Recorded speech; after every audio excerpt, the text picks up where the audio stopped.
11 a.m. on a Monday morning certainly means business. Good morning and welcome to the Morning Brief.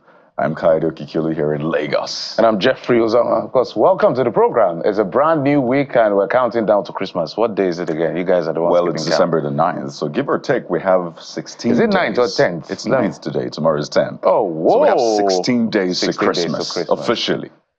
16 days. That sounds like the title of a movie, by the way. That would be really nice. 16 days to Christmas. If you were to do a movie titled 16 Days to Christmas, what would be the elements, theme? Right? Naturally, Christmas movies are about love, family, you know, the usual. The usual. Yeah, the usual. But I'll put a twist to this one. There'll be some action in it. So there'll be a countdown. By Christmas, something is good.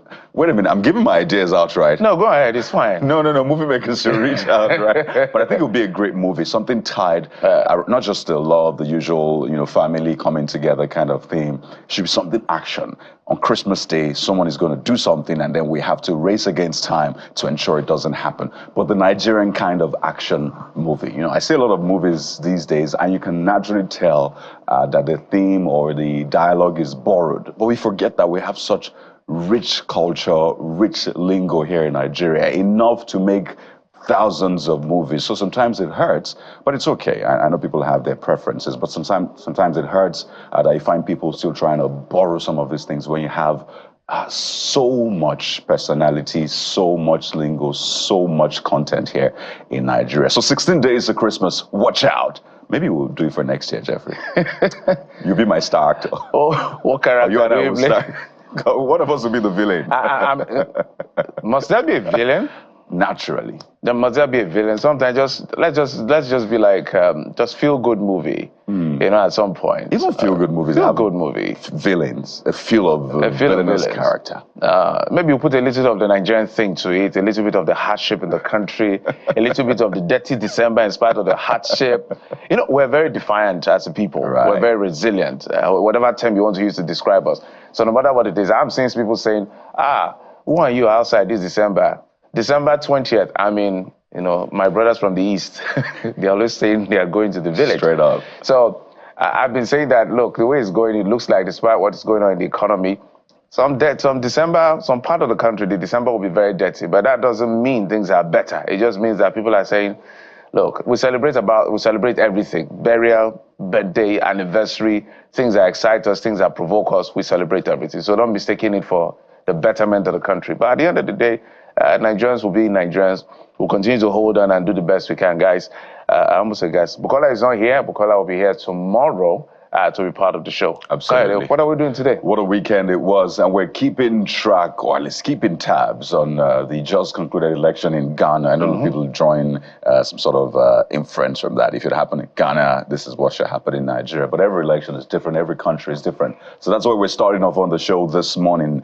Ghana has a new president. I don't know whether to call him a new president or the return of the old president. It's the comeback of Mahama. This is the first time in their history, by the way, that the president left and came back. There you go. So John Mahama returns to the highest office in Ghana. So we'll be taking a look at the conduct of the poll as well as examining why Ghanaians chose to entrust the running of the affairs of a country in the hands of Mahama, not the hands of the outgoing vice president now. So the ruling party is out, and or at least on its way out. The MPP had a bad beating. The NDC is back in the reins of power, but the official result has not been announced.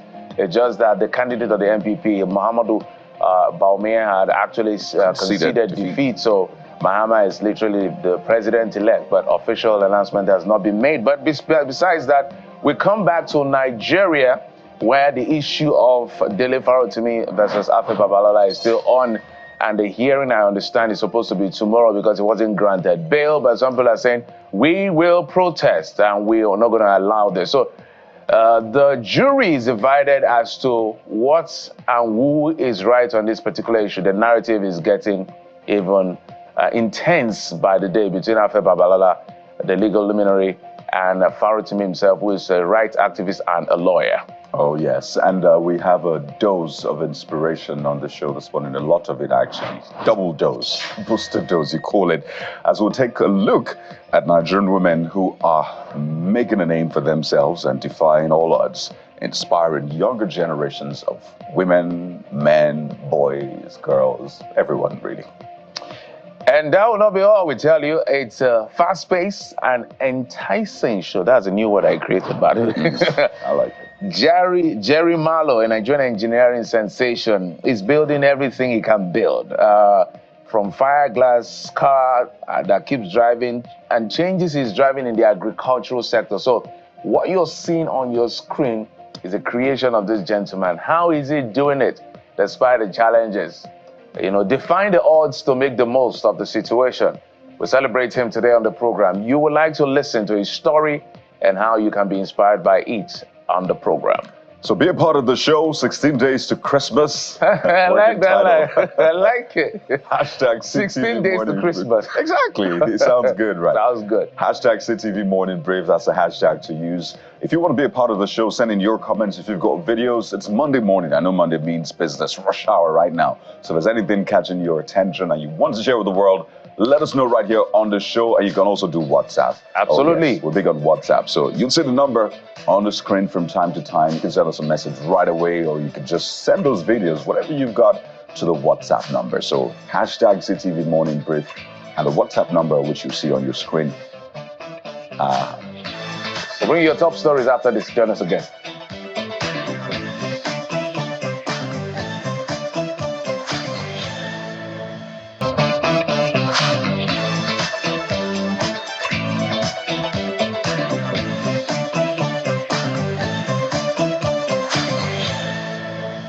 Up on the brief this morning, we begin with security. As troops of 6th Brigade Nigerian Army Sector 3 Operation World Stroke have recorded another success in the ongoing military operations aimed at restoring peace and security in Taraba State and parts of Benue State under Operation Golden Peace. And that's after they destroyed bandits' hideouts and recovered arms and a vehicle.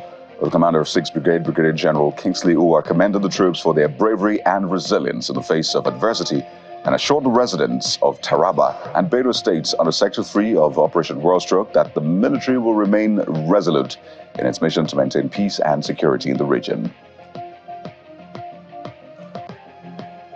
And about 20 kidnapped victims have been rescued after the Katsina State Police Command engaged bandits across Jibia and Faskari local government areas of the state. Several bandits reportedly escaped with gunshot injuries. The State Commissioner of Police, CP Aliyu Musa, while commending the gallantry and professionalism displayed by the officers, charged them to sustain the tempo in the ongoing fight against all forms of criminality in the state. To the oil sector, oil marketers and the Nigerian National Petroleum Company Limited have signed a deal for a hitch-free distribution of petroleum products during and after the Yuletide season. Well, this was disclosed by the National Public Relations Officer of the Petroleum Retail Operators Association of Nigeria, Petron, Dr. Joseph Obele, following an official visit of the National President of Petron, Dr. Billy Gillis-Harry, alongside his team to the Group Chief Executive Officer of NNPCL in Abuja. Sports news now. West Ham United have confirmed that Mikel Antonio has undergone surgery on a lower limb fracture after a serious car accident. The forward was transferred to Central London Hospital, where he will continue to be monitored. West Ham issued 2 updates on Antonio's condition on Saturday, saying he was conscious and communicating after unverified images of a heavily damaged Ferrari began to circulate online. But not to worry, the women you see there, will have them very soon on the show.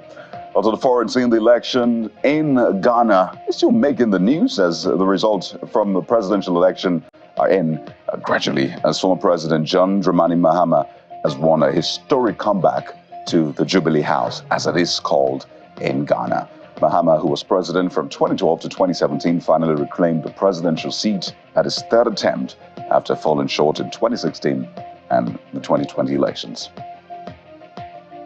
Well, entertainment is next as Taylor Swift returns to the top of the Billboard 200 albums chart. The 34-year-old singer's most recent album, titled The Tortured Poets Department, has returned to the #1 spot 8 months after it was originally released. Swift also released the Anthology Deluxe version of the album on November the 29th. So let's get right into it. What have you been saying about some of the top stories and trending issues Well, we walk through the streets of X right now as the reactions are coming in fast and sometimes furious. We'll begin with this talking points. The police asking, people being asked, that's the hospitals, medical staff, health workers being asked to attend to gunshot victims without police clearance. It seems that this keeps coming time and again in spite of the provisions of the law. This is quite clear, but it looks like it needs to be reiterated every now and then. So Omar in Scotland has the first one on this one, saying it's not just about giving order, it's by enforcing it, right? How many hospitals will comply with this? And will there be any penalty for those reported not to have followed that order? Also, will there be a safety net for the hospitals to cover them from harassment by the police? So these are main issues that have been raised, and I think it's important to look at these issues. It's also important to check our humanity, right? I think the natural instinct when you see someone who's hurt is to give help, whether on the road, in a certain place. Definitely you have to be safe, but our humanity needs to be checked every now and then. The next user, Edo Wizard, has this to say: every 6 months they say this, but the hospitals don't comply. So again, we need to find out why don't hospitals comply. What exactly is the issue? And I think the previous user, Omar in Scotland, had spoken to some of these issues. The next user, AY, says don't just pass these laws, enforce them, right? So it's not enough to just pass the laws and orders. They need to be enforced. I think Nigerians also need to help out with this. If there's any hospital that you've seen doing this, let us know so we can amplify this. The next user, Truly Yours, says, I don't even know why those hospitals ask for police clearance, because even a criminal deserves a chance to live. Well, that's another angle to that one.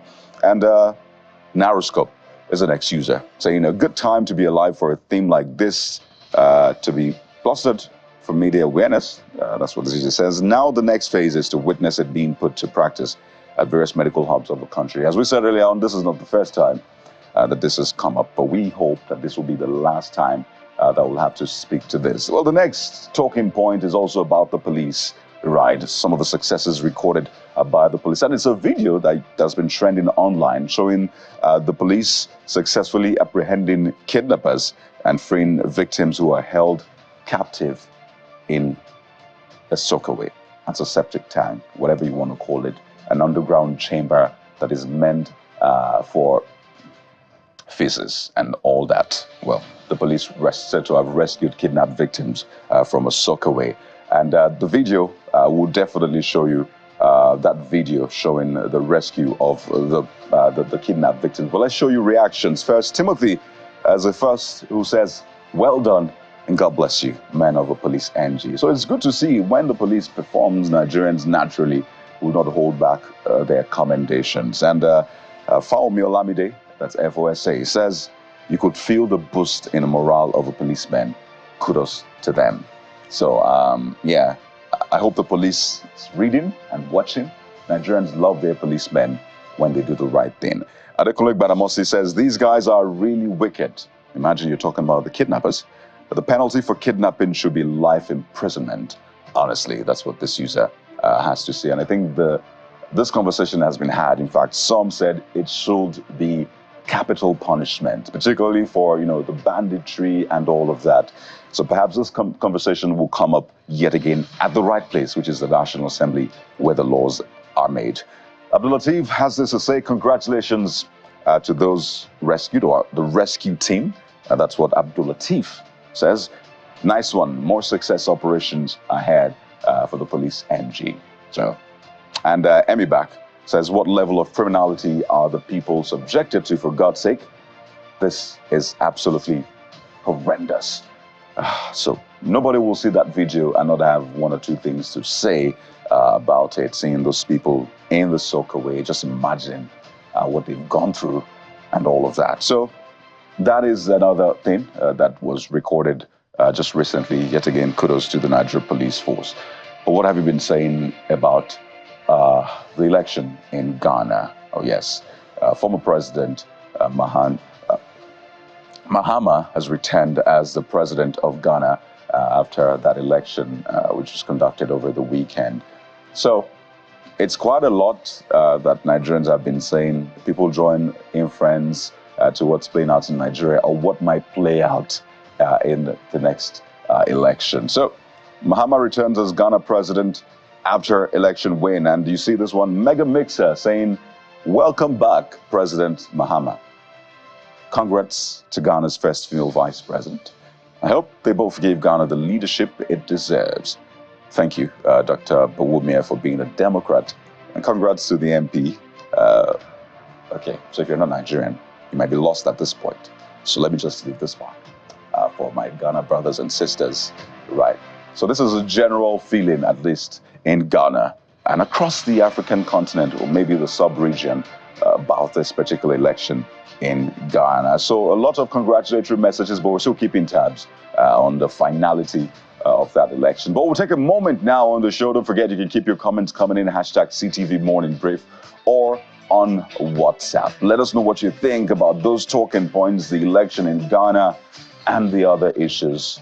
We'll take a moment now. When we return, the Morning Brief continues.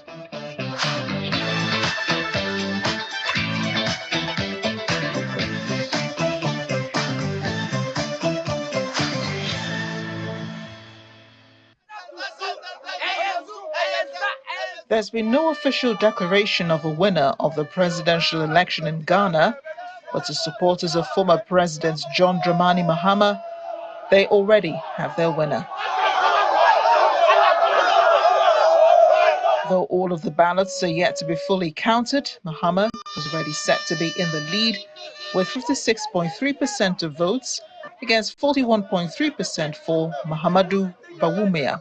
Previous election was somehow shaking, and then there was a lot of, let me say inconveniences. But this time we want it to be smoother than the previous election, so that everything will be clear.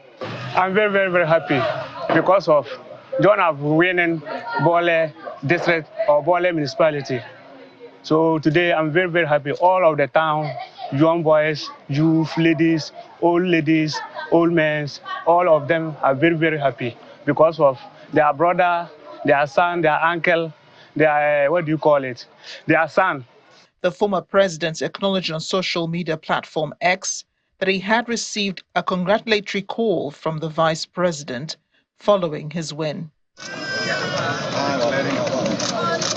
Bawumia said he called Mahama to congratulate him. Bawumia said he was basing his concession on internal tallies from the governing New Patriotic Party. He said these showed Mahama had won decisively, while the opposition National Democratic Congress had also won the parliamentary election. Do in the name of the Almighty God swear that I will be faithful and true to the Republic of Ghana. The 66-year-old John Mahama once served as president of Ghana from July 2012 to 2016, serving only one term and making history as the first president in the history of the country to not have won a second term in the 2016 election. But this was his third attempt at reclaiming the nation's top position following his run in 2016 and 2020. One of the first African leaders to congratulate Mahama on his victory, President of the ECOWAS Commission, Dr. Omar Toure, who congratulated the people of Ghana for conducting successful presidential elections and for the democratic maturity displayed throughout the electoral process. He also praised the smooth transition of power. Observers of the election said there were so many aspects that could be emulated by other countries. It's quite interesting because, quite in a lot of other places, even when you know you're losing, you either try to do something that will disrupt the process. Even when you know you're losing, you try to do something that, even after the result has been announced, some people head to court and then we stretch it from tribunal to appeal, and in some cases the Supreme Court, creating another market for lawyers and, of course, looking at opportunities of finding a way to penetrate our judiciary and quite a lot of these issues. So that announcement he made and conceding that election brought down the entire tension. The elections come amidst the country's worst economic crisis in a generation, which saw the cost of basic goods shoot up, while young people struggled to get jobs and the country was unable to repay its debts. Challenges Mahama has to face his second time as president. Amarachi Ubani, Channel Television News.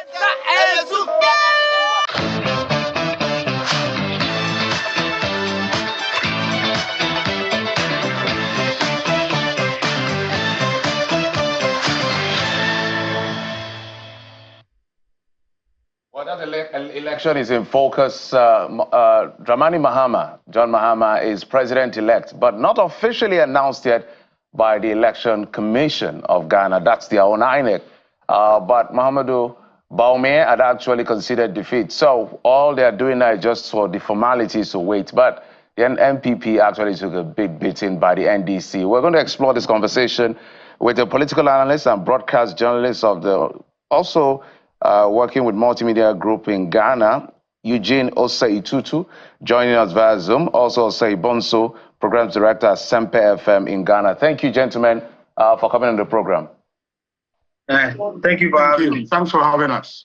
All right, Bonso, let me start with you on what you think played out. We know that the EC has not officially declared the election result, but everybody knows what is already playing out, just waiting for the formalities so that for documentation, policy analysis and the rest of that. But this is one of the most woeful performances of the NPP. What do you think played out by the people of Ghana here?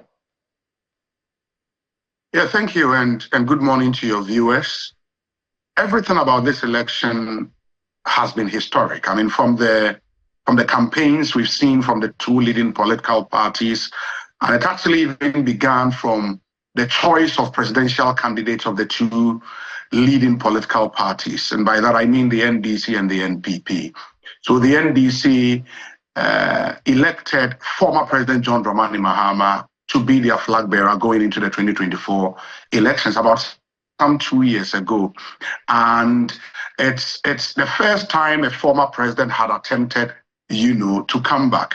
The NPP, on the other hand, also elected the current vice president as their flag bearer. The current vice president is a Muslim from a minority tribe in Ghana. The first time a leading political party in Ghana has had its flag bearer being a Muslim. So that is also in itself very, very historic. And then you come to the campaigns the two political parties waged. This is probably the most intense, the most strategic campaigns we've seen from the two leading political parties. You come to the election itself, the margin of victory, and the figures we are all putting out are not official figures, as you rightly said, but the margin of victory we are seeing quite historic for the presidential and also for the parliamentary elections. So yes, I mean, everything about this election, very, very historic. Even the concession speech from the vice president, a speech that was given within 24 hours of the closure of polls, also very historic. It's never happened before in our history. And I think, I mean, what we are saying is just a referendum on the performance of the current government. So we've seen more protest votes than we've seen ever in our history. So yes, it's a clear referendum on the performance of the current government. All right, let's go to Osei-Tutu. Apparently, at the end of the day, Osei, history is made. This is the first time Ghana is having a female vice president. This is also, I think, to the best of my knowledge, a former president is coming back from when he was defeated, I think, in 2016. That's on one hand. And then I don't think any party has actually won up to third term. By that, I mean 2 successive terms and then going to a third. So there's a lot of history here at play. But for you, when you look at what plays out here, help us walk through some of the processes of the election, because that's where we learn lessons from as the African continent that enables Ghana to be a beacon of democracy on the continent. Yes, I think that you are right when you say Ghana has been the beacon of democracy on the continent. When you look at Africa as a whole, when you take Ghana, Botswana, South Africa, maybe Nigeria, only few of us have been able to do this democracy thing for a while. Ghana ushered in its fourth Republican dispensation in 1992 with the coming of birth of the 1992 Constitution. And since that period, we've had a peaceful transition from government to government. In 2000, we had the NDC, which had been in power for 11 years, ushered Ghana into the democratic rule. democratically elected for 8-year term, usher in the MPP in 2000 and President Kufuor. Then in 2008, the MPP left to President Kufuor leaving office and also re-elected in Prof. J.E. Mills, who unfortunately passed in July 2012, where his Vice President John Dramani Mahama came on the scene. He completed his term. We went into the 2012 election, then he won. Then in 2016, President Akufo-Addo of the MPP and Vice President Dr. Mahmoud Bawumia, who is now the candidate for the MPP, also won elections. So this is not the first time we are moving from one political party to the other after an 8-year cycle. But it's, yes, as my senior said, Philip Osebonsu said, it's historic on many fronts. In our 32 years history and also in Ghana's history, when you take back to the First Republic, the Second Republic, the Third Republic, we've never had a female vice presidential candidate. So this is the first time, and I think that it will also send a signal to the rest of Africa that women are ready to take their vital place when it comes to our politics and governance on the continent. You've seen the likes of Elif Johnson Sirleaf in Liberia, also ruling their country and all that. So Ghana is getting there. Now, it also tells you that, as Philip rightly said, the government of the day has not really lived to the expectations of the people. In 2016, they won with a difference of about almost 1 million. Now, when you look at the approximate numbers you are picking from my own channel, Multimedia Group Limited, the difference is quite huge, and it will be historic if a vice presidential candidate, if the presidential candidate of the NDC who lost that significant margin makes a rebound with another huge comeback of this nature. So it's a bit telling, and I think it's not surprising. When you go to Botswana, for example, the ruling party for the first time in many decades lost. When you look at the ANC in South Africa also lost. They had to even actually do some amalgamations to be able to form the government and all that. Well, so generally, when you read about the Afrobarometer surveys, I'm not surprised of what is happening in Ghana. It tells you that the fruit of democracy have not really been enjoyed by the people of Ghana, and that's why they are expressing their views this way. You know, this is quite similar to what we saw play out in the United States. President returning, the vice president running, and then did not win. You know, I don't know if that did anything to the election in Ghana, or at least affected the outcome of this election. Maybe it did, and I think I should just get this from Osebonsu. Do you think this changed anything? People seeing what happened in the U.S. and thinking, okay, Trump is back, former president. How about we replicate this in Ghana? Because sometimes they say things like that actually matter a lot. So Osebonsu, your thoughts on that? Yeah. Do you think that really affected anything, what people saw play out in the United States? On the one hand, they will talk about the conduct itself proper, because this election was handled by a woman yet again. So speaking to, you know, how women can take charge and do great stuff. And then we'll talk about the violence which we recorded. But let's talk about the US part first. Then we'll come to those other ones. I think in the latter part of the campaign, I mean, the two political parties drew parallels with what happened in the US of A, for the simple reason that the NDC sister party in the US of A is the Democratic Party. For the NPP, their sister party in the US of A is the Republican Party. And interestingly, in our electoral history, anytime the Republican Party wins an election in the US, the NPP also wins. I think apart from just one election that we saw that not happening. And anytime you find a Democratic Party win an election in the US, the NDC, interestingly, also wins in Ghana. So yes, those similarities were drawn following the US victory of Donald Trump.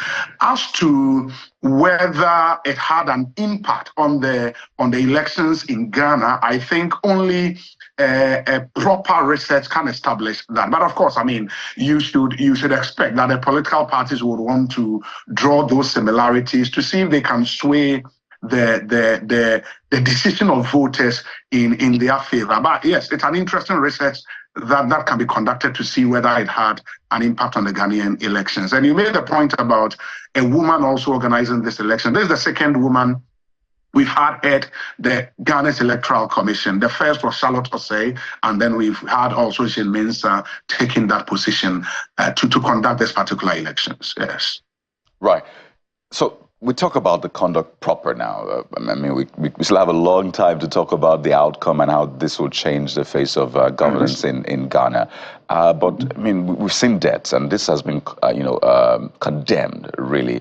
And I just want to ask, What exactly happened? Because I know there's always the pre-election, there's a situation room. So you think about the hotspots. You say, okay, this is going to be a hotspot. We're going to maybe deploy more security or have some more, safeguards there. But we see that from time to time. Elections are conducted in this part of the world, and you still have some sort of violence, deaths. It's meant to be a celebration of democracy. Go out there, choose your candidate, come back, wait for the results, celebrate or sulk, as the case may be, but hey, it's a celebration of democracy. So what do you think was missing in this mix that yet again we recorded deaths? I'll start with you, then I'll go to your colleague from Joineys.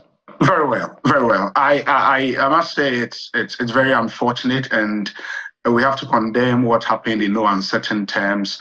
I should also add that largely the elections was peaceful, across the country, save for the 2 or 3 isolated incidents. What we are picking up is that,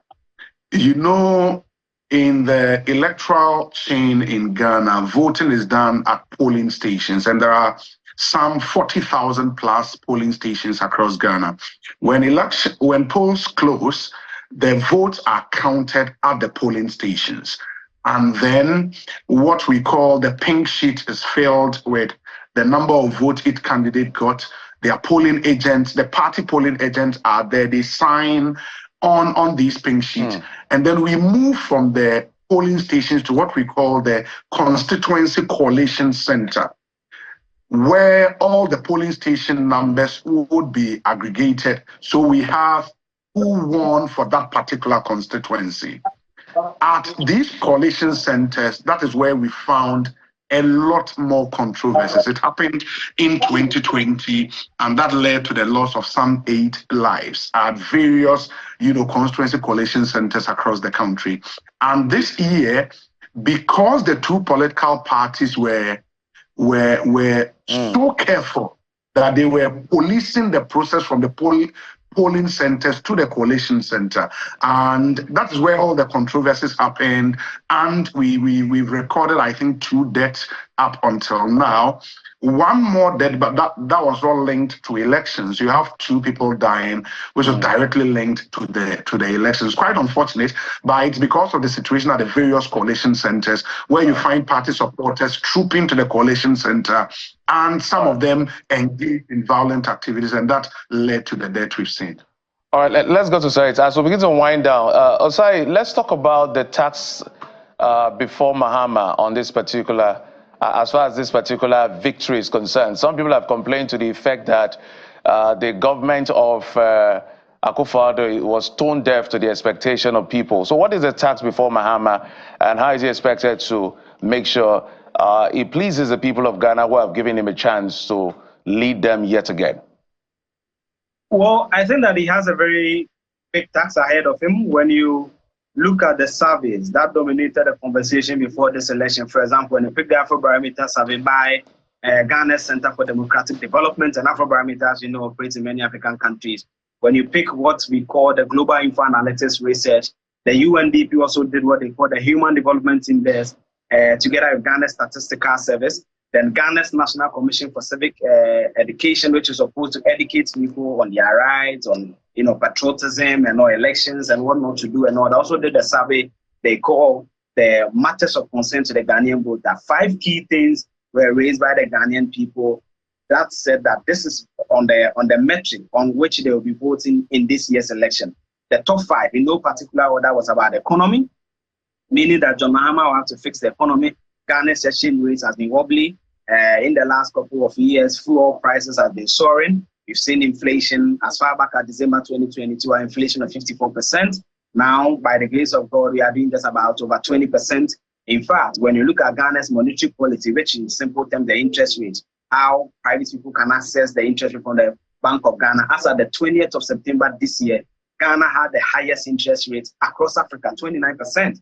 Then the Bank of Ghana reviewed it to 27%. And again, it's still high compared to other African countries. And that means that the young people, SMEs, cannot even go for facilities to be able to establish businesses and employ their colleagues. So on the economy, he has a lot of things to do to bring the inflation down, work on the exchange rate and all that. For Ghana, just like Nigeria is an import-driven economy. So if the exchange rate is high, certainly prices of goods and services will also be high. And also when people grow in these food-growing areas and want to cut their goods to the main cities like Kumasi and Accra, food prices will soar.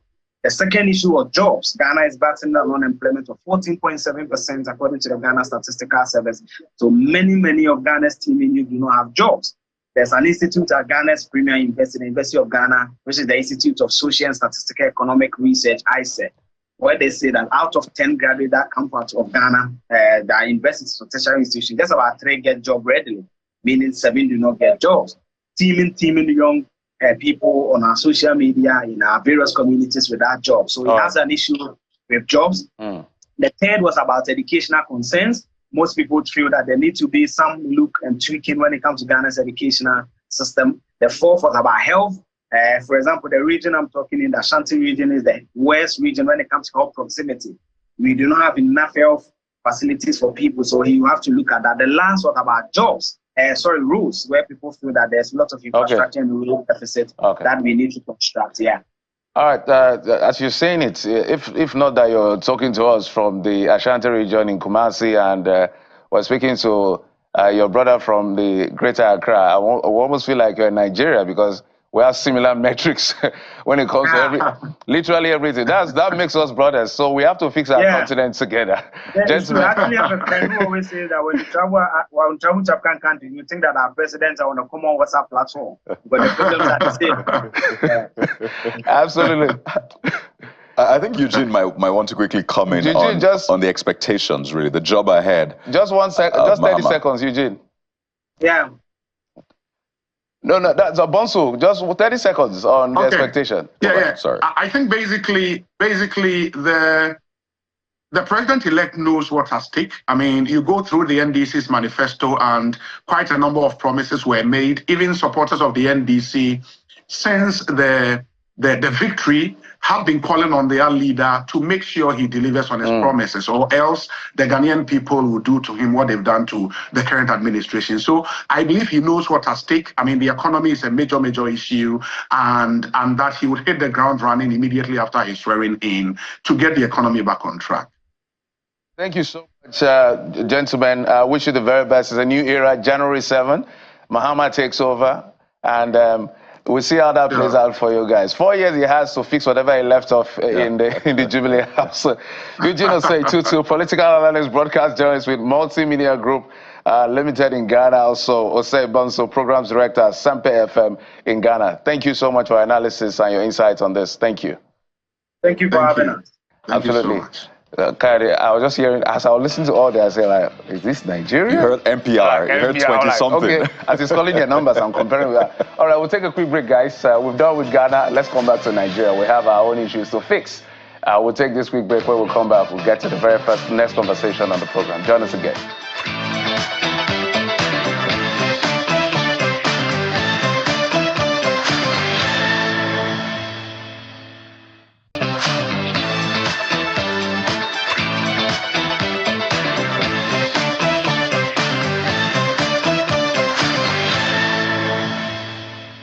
Well, we'll stay with the case of Chief Farotimi-Babalola and human rights lawyer Dele Farotimi. That's been on for, well, plus a week now, and it's still in court, naturally.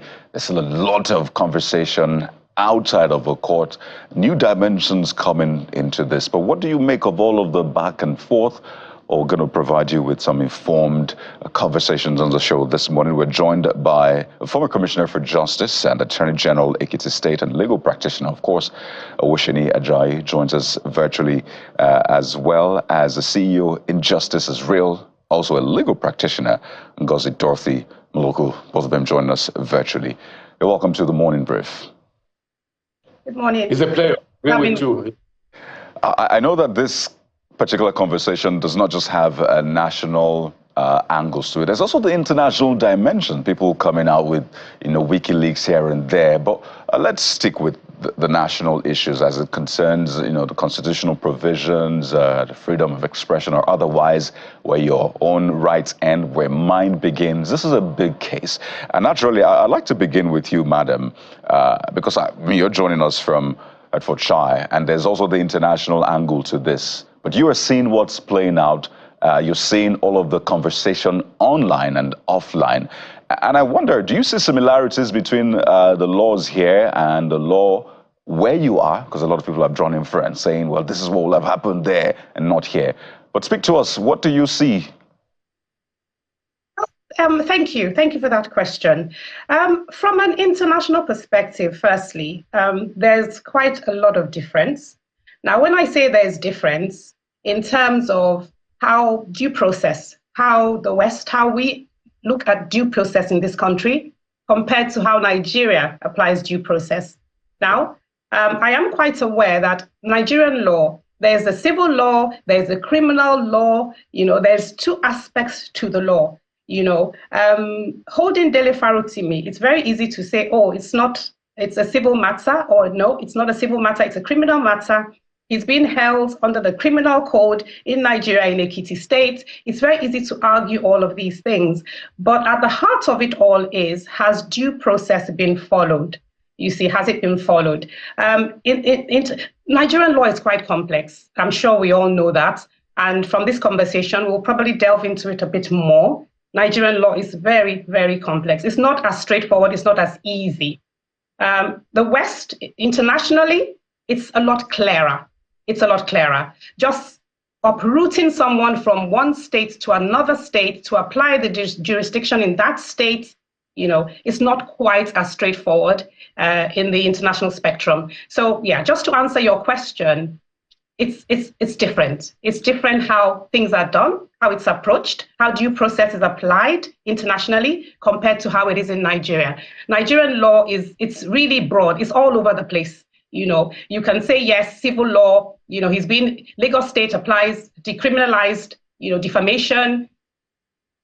It's really complex. It needs a wide mind to understand the totality of what we're dealing with here. It's not as easy. It's not a straight cut.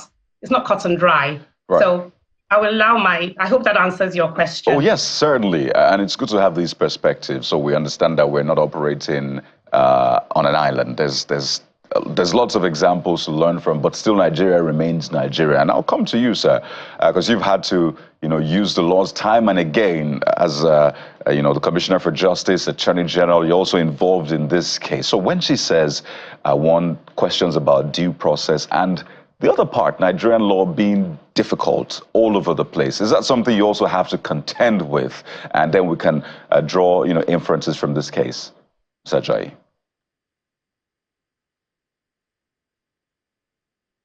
That's for you, sir, Mr. Ajayi. Good morning. Good morning. Listeners. I'm here to enlighten the public on the law of libel and defamation.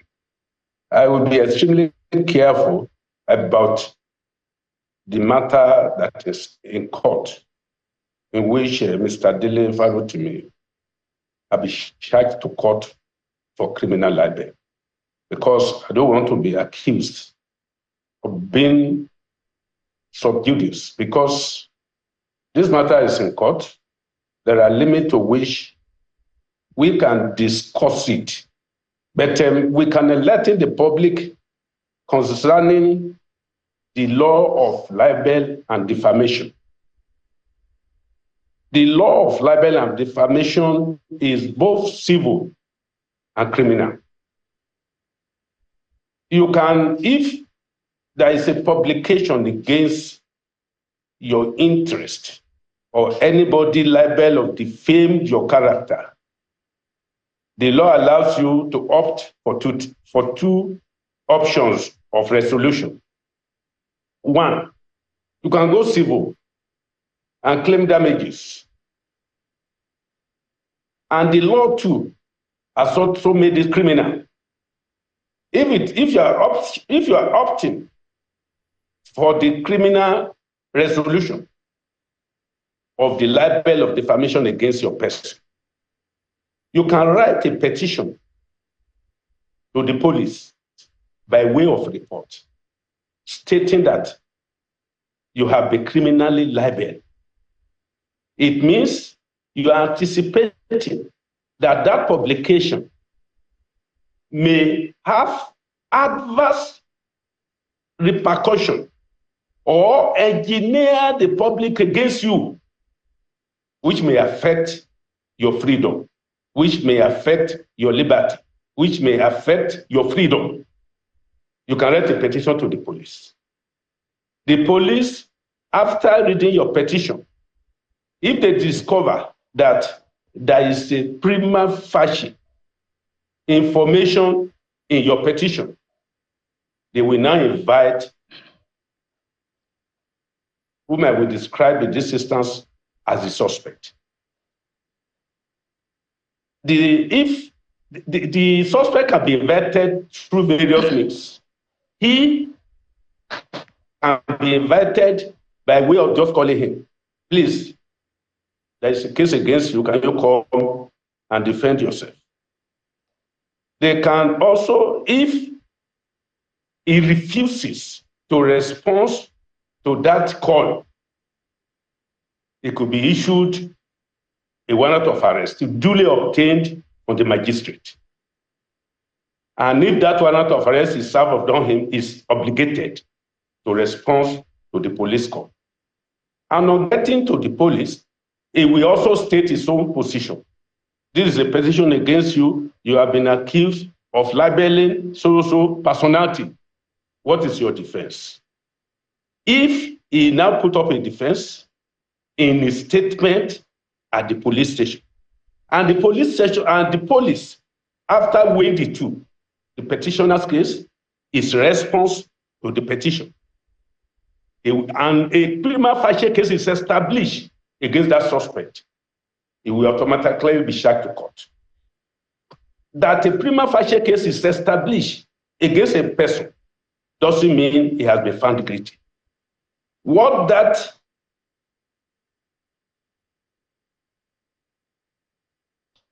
what in that publication?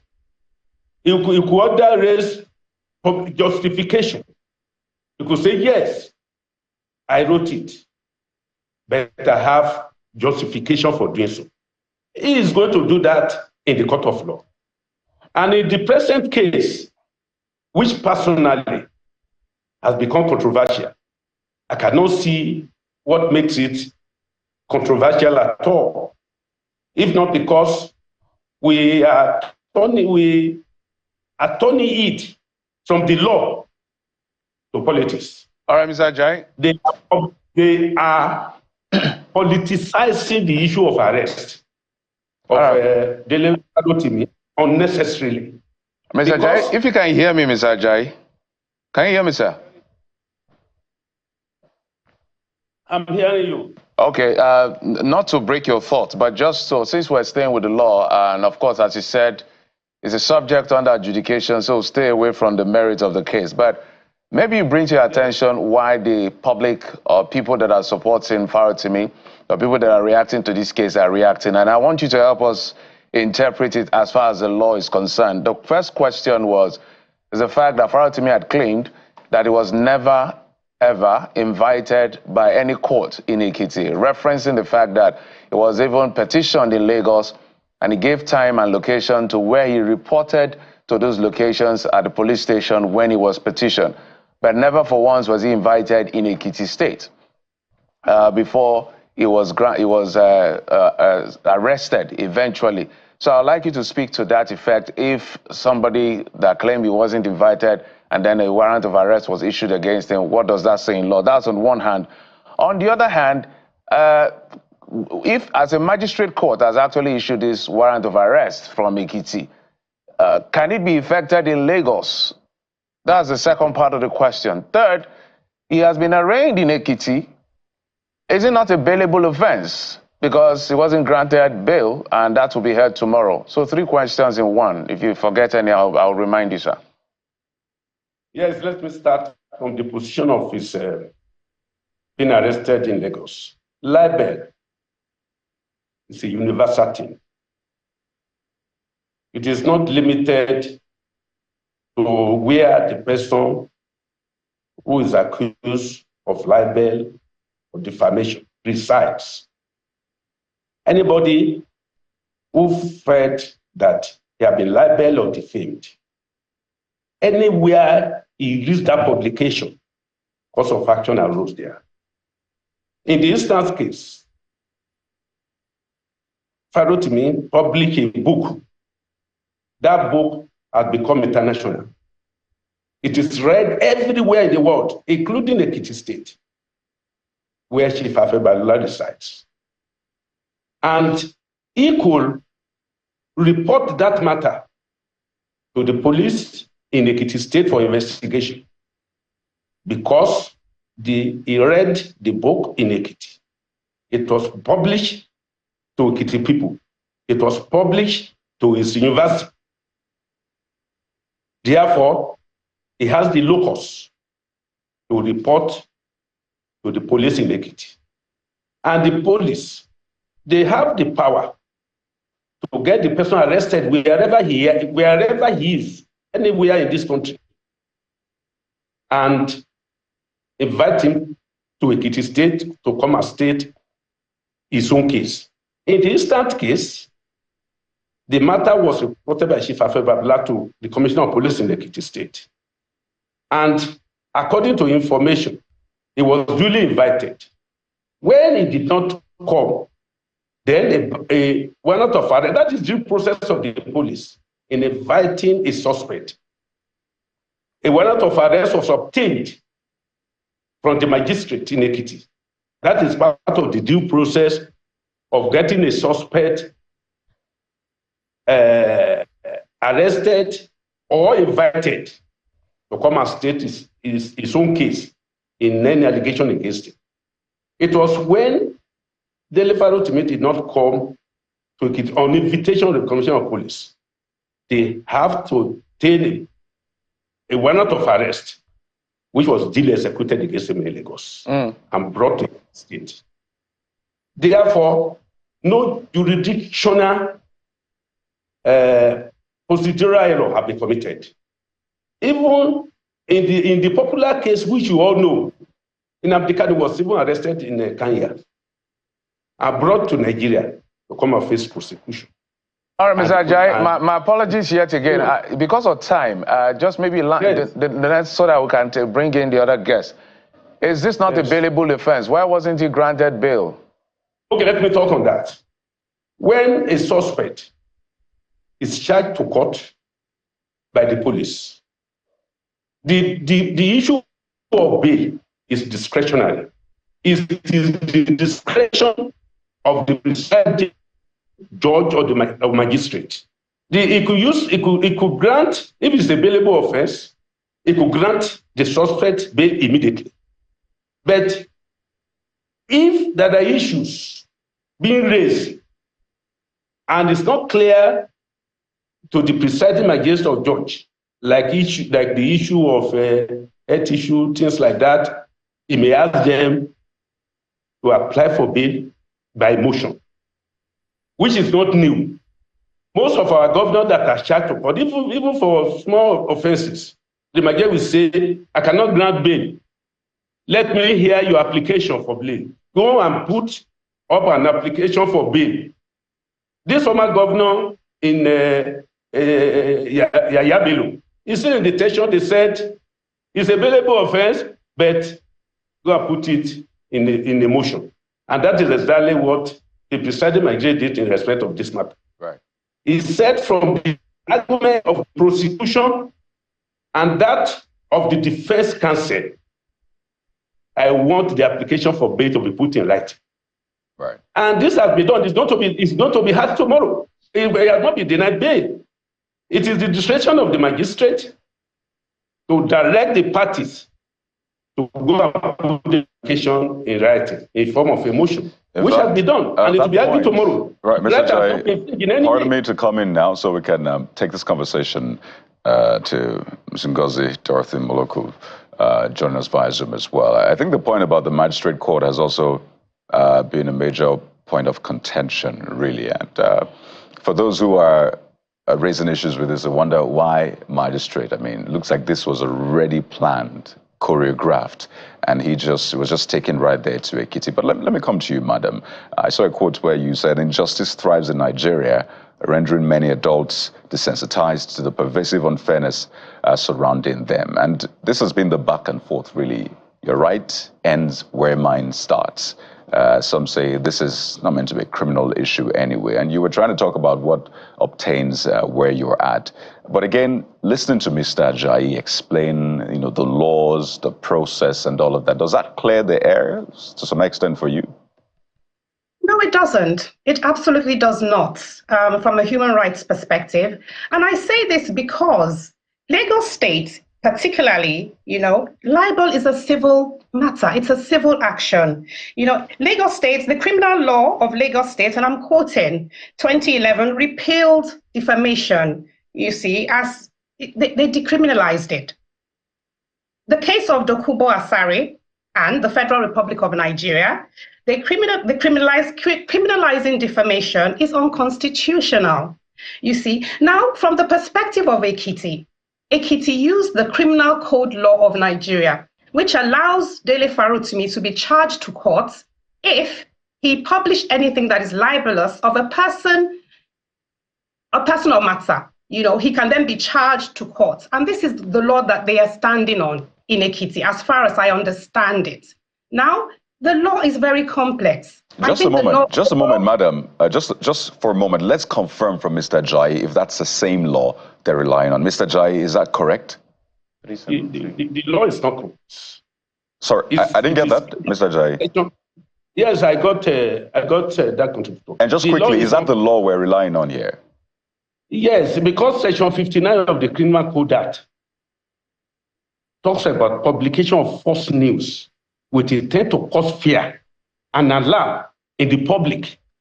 And Section 375 of the Criminal Code Act says that subject to the provisions of this chapter, any person who publishes any defamatory matter is guilty of a misdemeanor. All right, and is liable to imprisonment for 1 year. So okay, I just wanted to clear that. Proper law. Right, we would allow her land on her thoughts. Pardon me, sir. So, madam, you can go on. I just wanted to confirm that quickly, but you can go on the point you're making. Thank you. I think the general consensus here is that the law is complicated. It's complex in Nigeria. There's an angle of the civil law, which I have mentioned already, and there's an angle of the criminal code law, which is what is applied in Ekiti State. Lagos State says it's not an issue. Libel is a civil matter. It's not a criminal issue. Now, he was arrested taken from Lagos State and now charged in Ekiti State under this criminal code law. Now, another thing is, and these are the issues, the fact that he was in Lagos, yes, the book was published and read in Ekiti, but he was in Lagos State.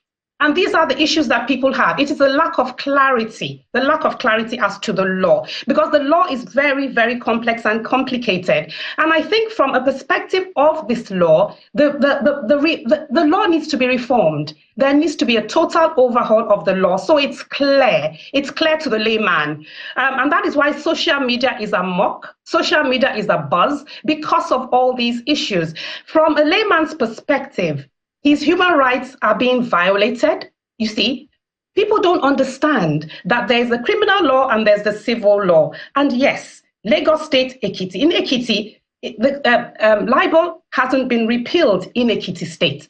And that's fair enough. We understand this now. But our point here is, as he has been taken and he's been held in Ekiti State, we want his human rights not to be violated, because the complexity of the law in Nigeria is such that when you are arrested, the worst place to be is to be detained in any police station or wherever he's being detained, because it's subject to his rights being violated if we're not being careful.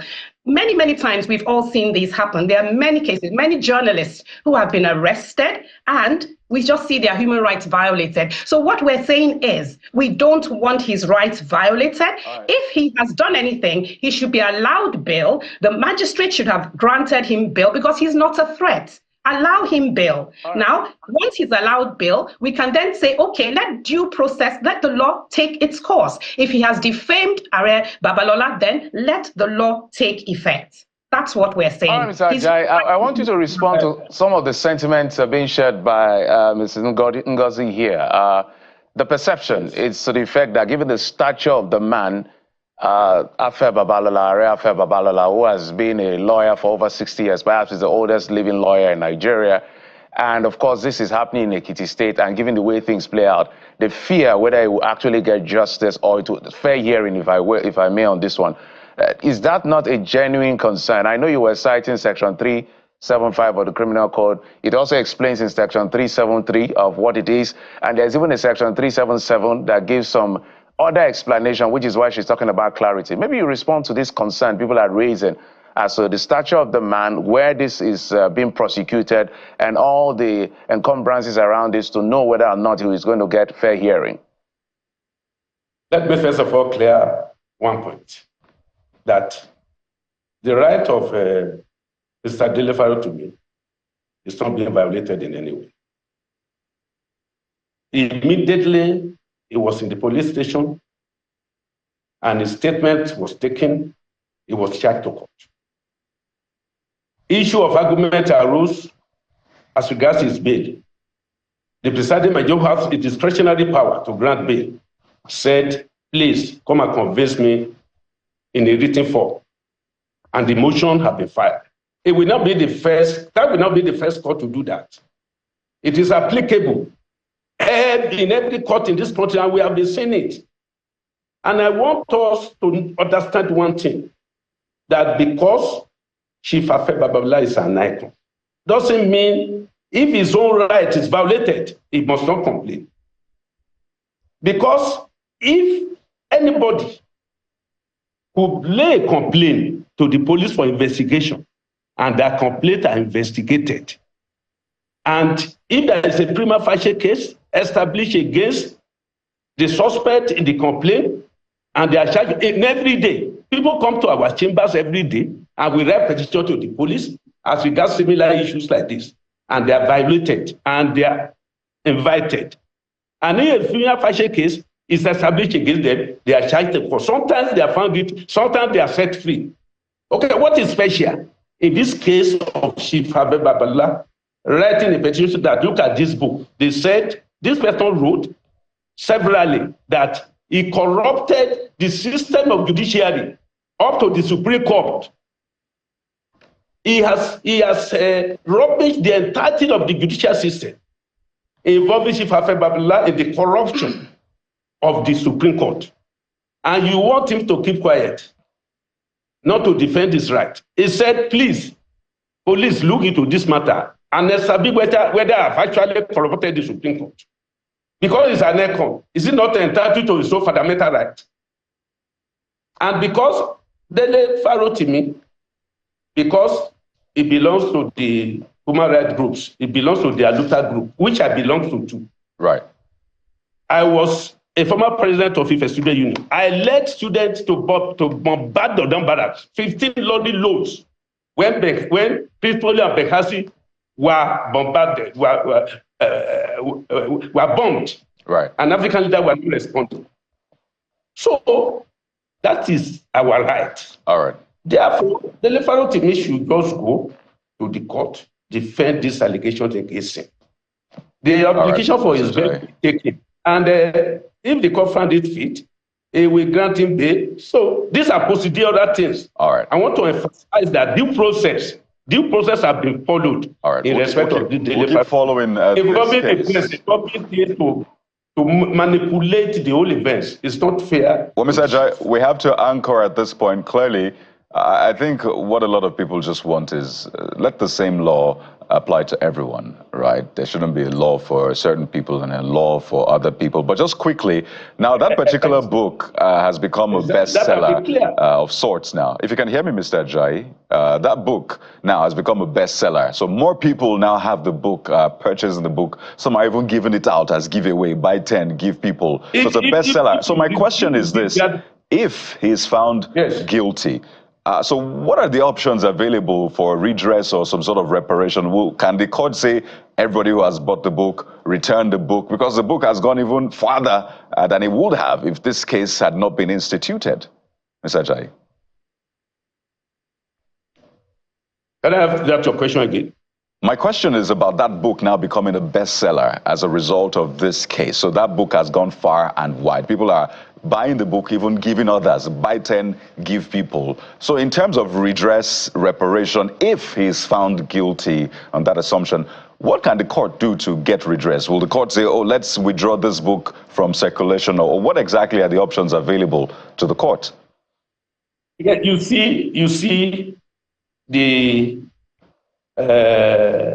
politicization of this matter, which ordinarily is a legal issue, has further aggravated the damages against Chief Babalola. This is being read all over the world now. And not only that, everybody is now seeing the correct perspective of it. People are now seeing the issue as regards corruption in the court. They are not looking at the defamation against Chief Babalola. They have extended it to corruption in the judiciary. What we are saying is that the Farotimi should come and prove this in the court of law, that Chief Babalola actually corrupted the Supreme Court to get judgment in his favor. The case in which Farotimi even complained, he was not a party to that case. He was not a counsel in the case. The motion they argue in the Supreme Court, all parties were represented, and the motions were properly argued. For you to have lost your case now and come and libel a counsel who diligently won the case for his client, and you now use your media connections to scandalize the petitioner to the police, I don't think is the right thing to do. He should squarely face the defense and come and establish how Chief Babalola has corrupted the Supreme Court. All right, Mr. Ajayi, let's take it to Mrs. Dora Ngozi. Maybe you have your response to him, Ms. Ngozi. Yes, I do. You know, well, the truth is, as much as, yes, Babalola has every right to go to court, to sue. We're not saying he doesn't have the right to do that. He does.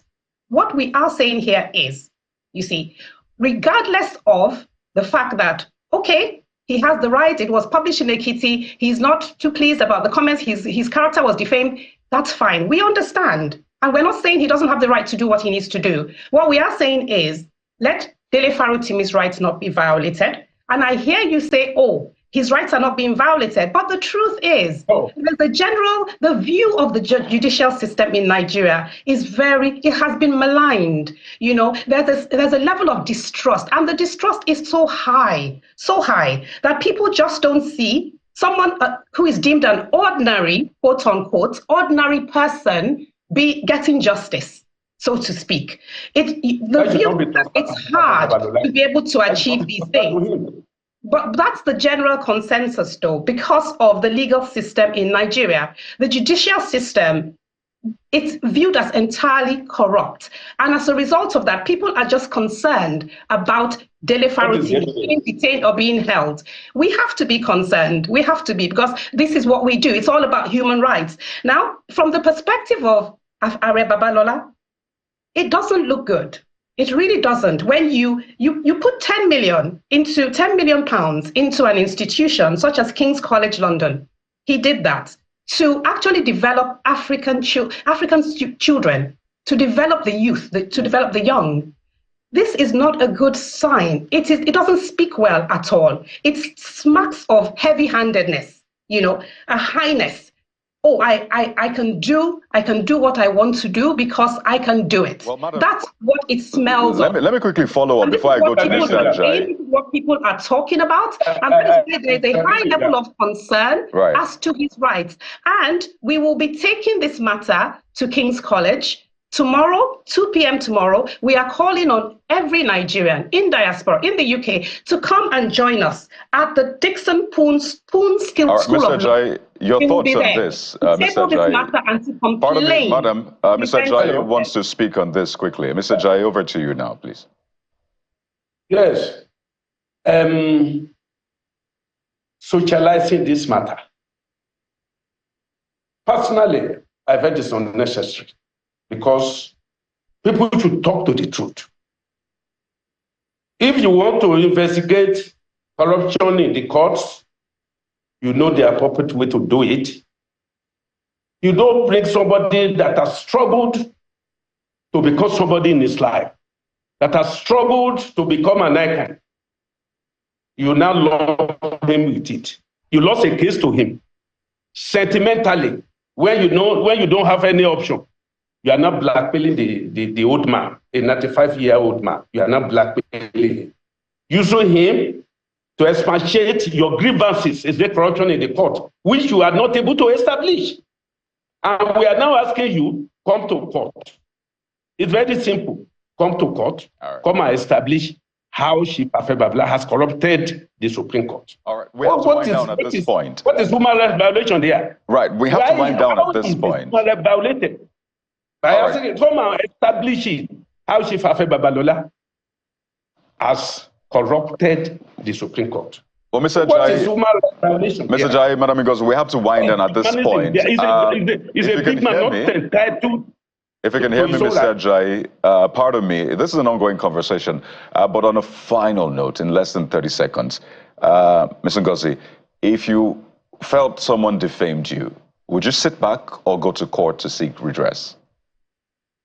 I probably would do exactly, depending on the circumstance involved. I would look at the intention behind it. I would look at a few things to see, firstly, I would look at the intent, as I've said. I would also consider if it can be resolved amicably as well. I would consider these things.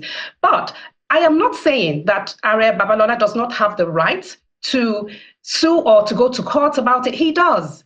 Every right he does. And I think anybody would do that if they had the means to do it. You see, that's not what we're saying. What we're saying is, let his rights not be violated, number one. Number two, the judicial system, the way it is viewed in Nigeria is that a layman, really an ordinary man, can't get justice. That is how it is viewed. So people are concerned. That is the concern. And like I'm saying, we are going to call for Nigerians to come out to we have to anchor at this point. We're totally out of time, madam. So yes, this case is in court, but it also looks like the court is also on trial here. But we'll keep following this case. Mr. Jai, we have to thank you so much, former Commissioner for Justice and Attorney General Ekiti State, Mr. Wushini Ajayi. Thank you for your time on the show. The parting word. All right, parting shot, quickly. Yes, I just want to appeal as a friend to Mr. Farotimi to take the part of caution in this matter. All these people demonstrating in his favor, doing this or that, will not help his case in court. All right. He's aware. Everybody has read that book. Chief Farotimi-Babalola is a very humane person. Everybody knows it. All right. He should take the part of ordinary apology and get out of this mess. All right, Mr. Jai, we have to anchor at this point. We are not on this matter. Thank you very much. We've also been speaking with the CEO of Injustice is Real, Mrs. Ngozi Dorothy Mallo, also a legal practitioner as well. I mean, we have to anchor. Everything should end. Thank you for your time and wish you the very best. Thank you. Thank you for having me. This is clearly not the end to this conversation, but we'll take a moment now. When we return, we'll take a breather on the fireworks and bring you some inspiring dose from young Nigerians who are doing great stuff. Stay with us.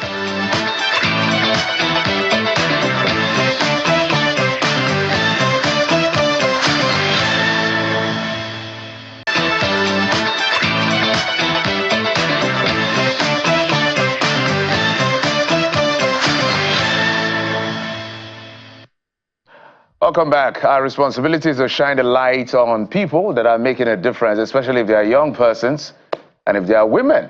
You know what they say? Being black, being a woman, being a young person, you have to defy the odds to succeed, even though the African continent is a young continent. So when we spotlight on them, we make sure that we amplify their voices. We have two of them joining us on the program today.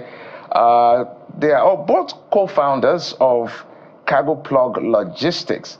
Let's talk to the first person, the COO, Ujama Akpata, thank you so much for coming on the program. Thank you for having me. We also have Kikela Mofala Ogunia, also an entrepreneur. You're the CEO, you're the COO. Yes, please. Okay, let's begin from there. Thanks for having us.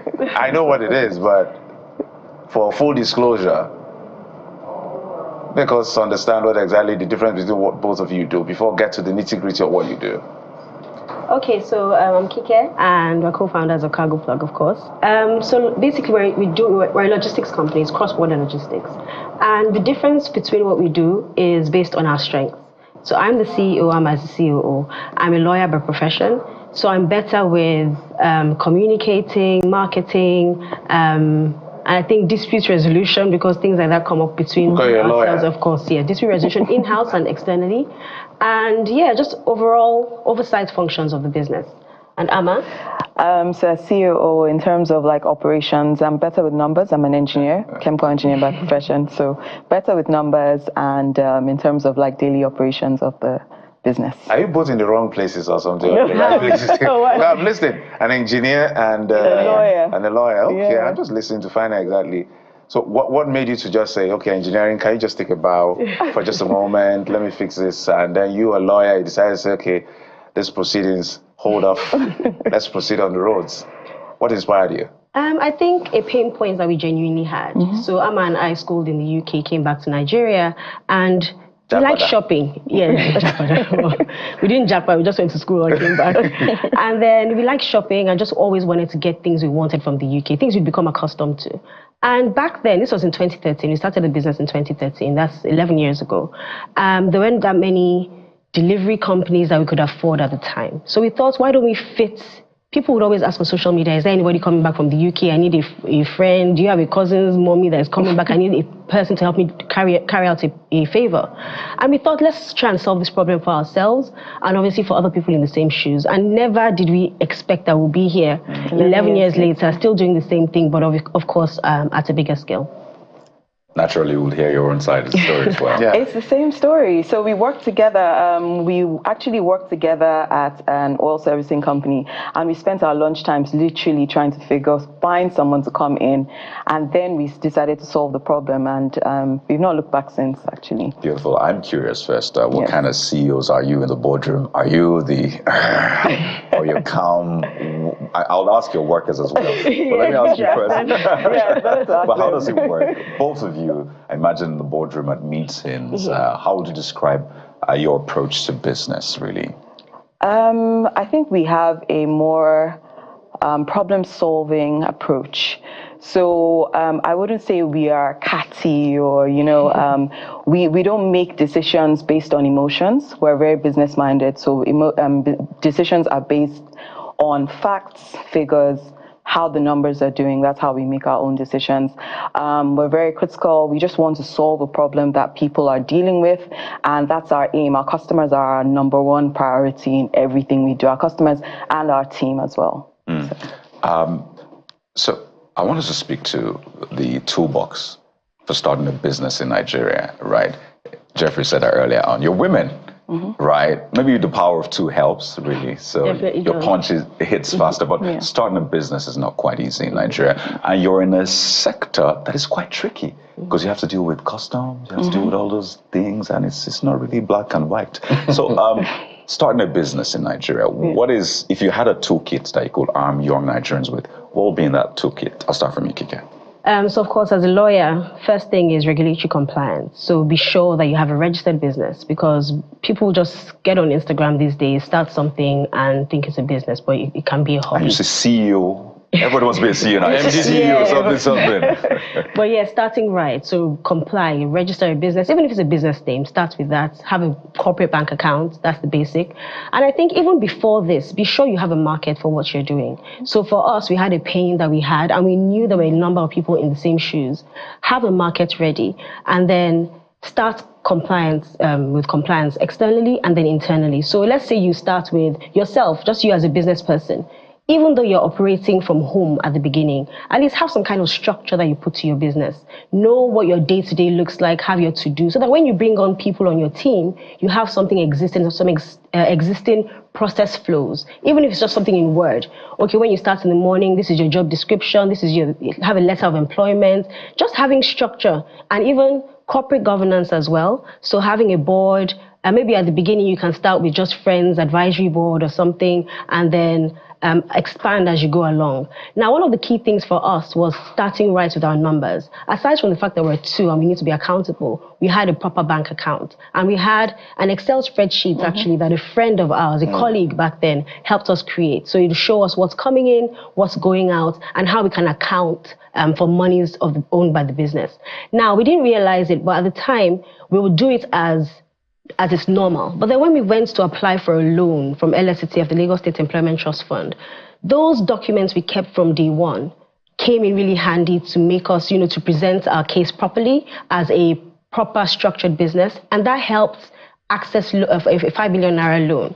And I think that starting right is important. So structure, finances, compliance. So like if you're maybe in the skincare industry, for example, have your NAFDAC license, have your trademarks. I think that's part of the requirements for NAFDAC, have your trade, but just do things right. And I think that with those few points, I think that you can, and then market your business. Yes, everybody should shout from the rooftop. I'm going to come to you, but staying with the toolkit from your end, since you have the legalese, the understanding of the legalese, let's also talk about the finances. I don't know whether you're the one to answer that, or whoever will answer that. So what are the books the small businesses need to have? Because we're here, you guys are here to inspire young people and young women. Yeah. I don't know whether we have as many young male entrepreneurs like we have women entrepreneurs, vendors all over social media and all of that. They're doing big things, but I don't know how right their books are. So what are the books they should have? She's talked about regulation and all of that. What books are you looking at?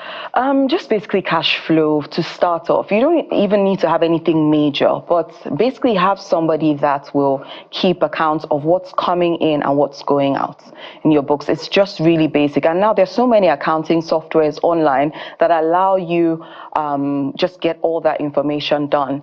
Now, things like invoices, receipts, you pay for things, you should have all the receipts for everything you've paid for, invoices for transactions, just to start off with. So I think people usually get very overwhelmed when it comes to accounting, but just keep it simple, keep your receipts, keep your invoices, what's coming and what's going out. Later on, you can now start building up and having all the other extensive cash flow sheets, but use like basic free software as well. We have so many free software that you can, accounting software that you can use to just account for your books. A lot of people go in and they just have no idea, and then don't mix your personal funds with your business funds. So your business funds, decide you use it to do your hair or get your makeup done. Make sure that what's for your business is for your business, what's for your book. You guys pay yourselves, right? Yes, you must pay yourself something. When we even started off in 2013, we paid ourselves a stipend just to be sure that, you're not dipping into the company accounts to kind of like just fund your own personal life. It gives you that form of discipline as well. So how viable is this business? Talking about this logistics business. Yes. How viable is it? Because some people are looking at, okay, that sounds like a great idea. Yeah. How viable is it? It is a very lucrative business. However, it runs with numbers, especially for international. So we focus more on international logistics as opposed to, we used to do local logistics as well. But international mover services, it is lucrative because people are always going to be moving things. Individuals might have a lower buying power at this stage, obviously, because of the economy. But businesses constantly need to move things. For example, this studio, you need to bring in all your equipment, your cameras. It's essential for the business to run. So it is a lucrative business as long as you are able to market it. Like Kike said, you have to market, because if people don't know you do this business, then it's just as good. We're going to come to that marketing part for a moment. You're already here. It's part of it. Tell us about the fears, or maybe an example of what you've been able to overcome in terms of a challenge. So for instance, if I say, I like this idea that Kike and a friend are into logistics. I would like to do it, but I'm thinking if I go and try to move equipment maybe worth ₦1 billion and something goes wrong, right? So that fear. Talk to us about the fear. Have you ever experienced a loss in this, and how did you overcome? How much was it, if you can? I think one of the key things is that losses are normal as a business, regardless of your size. Even the big boys and girls of today have experienced losses. So I think the key thing I would say there is insurance. For a business like ours, we can't run without having insurance cover. So we have insurance cover, we have a cap on our cover, but then we also advise customers to take out additional insurance just to make sure that you cover the full amount of your loss. So yeah, there are different challenges that come up. So I don't know, things breaking in transit. Even you as a traveler, if you put things in your suitcase and you check it in, sometimes you get there and you see that your cream has burst open or something. So you can imagine with logistics. So yeah, there have been losses in the past, but of course, we manage the customers and we also manage our relationship with our insurance companies to just make sure that everything goes smoothly. What's the worst you suffered? I want the numbers. worst loss You say you like numbers. I'm a numbers guy. So talk to us about numbers. Oh, Lord. An instance. You may not mention who was involved, but just give us an instance. I think quite recently we brought in about 43 equipment for construction going on the island, and I think 2 out of the things were broken. It wasn't significant. It's not the most significant. It was over £1,000 worth of loss, but we had taken out insurance for this client, for the items. But things like that happen. Imagine if there wasn't any insurance and then had to pay out of pocket. That would have been crazy. But I can imagine. That's why I asked that particular question. So let's go to the issue of how you're finding business in Nigeria right now in terms of the business environment. The exchange rate is crazy. I know we've made some gains recently. We have gone from 1.7 to 1. Whatever sugar is being shared is important. We hope that sugar continues because we're hoping it gets better. But it has gone on steroid, on a free fall. And then all of the encumbrances we could talk about. How are you coping with the economy and doing this kind of business? For us, as Amma said earlier, our focus in the past was on B2C, so individuals and small businesses. But we realized, I think last year, we pivoted into just B2B, primarily B2B, although we still have our B2C customers. Because we know that, as Amma said as well, that businesses will always have business to bring in or packages to bring in because they're crucial for their operations. So yeah, we've kind of repositioned for business and higher volumes, higher numbers. And that's how we're literally trying to move out of this economic downturn. I think in addition to that as well, diversification. You have to be flexible, you have to be diverse. We also offer like mover services. So a lot of business that relies heavily on Naira. So relocating one person from the island to the mainland or from Lagos to Abuja, we offer that service. So we found that we've had to bring in, add a lot of different sectors into the business. We procure goods as well for customers that want to bring things in. We are now very tech savvy in terms of our websites, in terms of what people can do. It's very versatile. We have a web app. So everybody, you can track your items, you can insure your items, you can move your goods. You don't have to make a phone call. You can do everything online. So we've made it easy. Like phone calls, yes, we know. We have WhatsApp. Where are my goods? Nigerians, we know that you like phone calls. So we have that on lock as well. 2 questions, quick questions. First, family. How does it work with the work? Right? How do you balance that? Because naturally, this takes its toll. Because you work across time zones as well. So there are times you're meant to be sleeping, but you're up because you're trying to track your container, as they say, right? So how do you balance this with family? Maybe both of you quickly. Yeah, I think it's important to have a good support system. Having a husband that understands and supports you. And our husbands have been there literally from the start. Sorry, wait. Let's put our hands together. Let's help ourselves. For some of yourselves. Some of us. So yeah, they helped us negotiate the rent on our first property. So they've been there holding our hands, and we met through our husbands, by the way. So so having a good support system. So I have a daughter, Amma has 2 kids. Having people you trust at home. So we're here this morning, and we've had people take our children to school we couldn't obviously do that ourselves. So just being able to manage that, not just with the family, but even your social life, not losing yourself just because you're now an entrepreneur. I think it's important to be intentional about striking that balance. And I think we try as much as possible to be intentional about it. I know, hanging out, relaxing, catching up with friends, and not just being, in your own world of entrepreneurship and family life. It's brilliant, Amma. Yeah, that support system, I think it's so crucial. Like Ike said, supportive husbands. Our husbands are super supportive, and we're so grateful. Even our kids as well know what we do, and they are able to sell our business to their friends, which is wow. Really? Yeah. I hope do you pay them for this? They're going to school, and then obviously our home as well, and also I think that understanding as well that we have with our families and with each other. I think that balance that we have, we understand our strengths, we understand our weaknesses, we understand what works for us that helps. If somebody is, indisposed at some point, the other person lifts the other, is able to step in. So. I want to ask the time both of you disagreed strongly on anything. Because we don't have so much. You had that time. But I'm sure you have that time. Of course. When you say, no, I don't. Disagrees. But the last question in 30 seconds each. Being a woman, how challenging has it been? Does it have its own advantage and disadvantage? Because you know the way the world works. So I want you to speak to that, because some women have that challenge.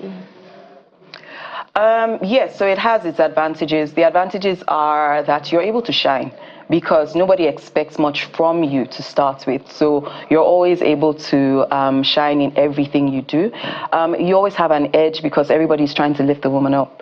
However, the other side of it is the male-dominated industry. Meaning in the male-dominated industry, I think a lot of people overlook you when you're first in business. And I'll give a quick example. When we first started years ago, we were in a group chat, and we were the only women in the group chat, and we were ignored, even as we kept sending messages in the group. And we didn't take it to heart. We just saw it as one of those things that happen. So I think not to play the female card all the time. Remember that yes, you are female, but always bring your A game. No excuses, everything. Okay. Yeah, I agree with that, yes. Always bring you don't approach business as a female, just approach as a human being and do your best. Do the best you can. As women, we have the advantage of being more organized and being able to carry out business with empathy. Yeah. Things can go wrong. The guys just be like, I beg, the person need to take out insurance, sorry, I can't deal with that. But then we look at things from the customer's perspective. Sometimes it works in our favor, other times it doesn't, but the customer remains at the center of what we're doing. And Jeffrey, you heard that. Men are more organized. They are, we are. They multitask better, at least I can testify to that. Yes. Whatever happened to our organization skills? No, when it comes to politics, it's a different... let's not go there. Kikelawo Folagonia, CEO, co-founder of Cargo Plug Logistics, as well as Ujama Akpata, COO, co-founder of Cargo Plug Logistics. We're so proud of you guys. Thank you, and keep soaring. Thank you. I'd like to add that we're called Cargo Plug. We can be found on Instagram, Get Cargo Plug, or our former name, Jan Tigidi. People should please follow us, use us for your cross-border moves and also your moves within Nigeria. You pay us, so you get the bill. You get the bill. You get a bill from us. All right, I'll take a quick break now. When we come back, we'll get to that guy who is doing wonders in the agri sector with his skill in engineering. You'll like to see what this guy can do. Trust me. Stay tuned. We'll be right back.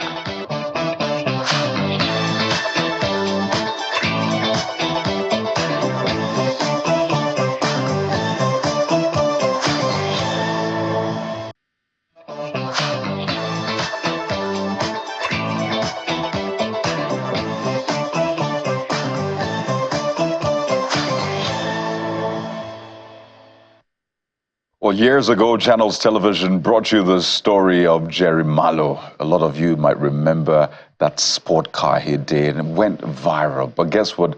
Jerry is not staying. Just like the car is moving really fast. He's since moved as well into producing agro-equipment. Yes, we talk about agriculture a lot, but there's always that missing link, the equipment for processing and all of that. So Jerry is also riding that. And he joins us right here on the Morning Brief. Ladies and gentlemen, Jerry Mallo, Chief Executive Officer, Benny Agro, is a design engineer and so much more. You're welcome to the Morning Brief, Jerry.